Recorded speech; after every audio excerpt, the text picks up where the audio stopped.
C'est l'heure du journal de l'Afrique, soyez les bienvenus sur France 24. À la une ce soir, la lutte contre le paludisme, comme chaque année pour la journée mondiale consacrée à la lutte contre ce parasite transmis par les moustiques.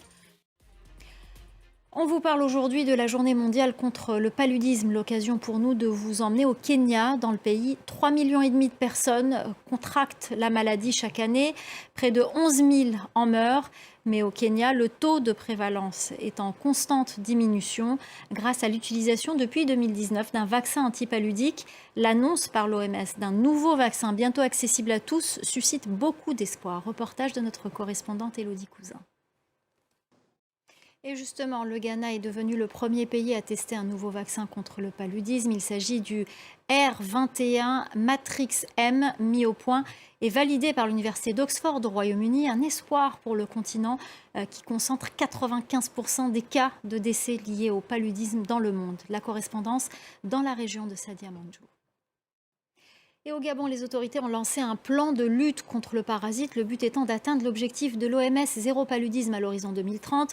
Mais vous allez voir que le manque de financement rend cet objectif difficile à atteindre. Reportage de Marcel Amoko et Ismaël Nzéobiang. Après 10 jours d'intenses combats, les Soudanais ont pu souffler. Un cessez-le-feu négocié sous l'égide des États-Unis et entré en vigueur hier à minuit a été globalement respecté ce mardi. Voilà pour ce sujet signé Kevin Battista. Comme chaque année, au mois d'avril, la capitale guinéenne organise les 72 heures du livre, un rendez-vous qui réunit les écrivains du pays et du continent. Et ce soir, nous recevons Matata Ponyo, sénateur, ancien Premier ministre congolais entre 2012 et 2016, détenteur du record de longévité à ce poste et surtout candidat à la présidentielle de 2024. Bonsoir, monsieur Matata Ponyo. Merci beaucoup d'être avec nous sur ce plateau. Bonsoir.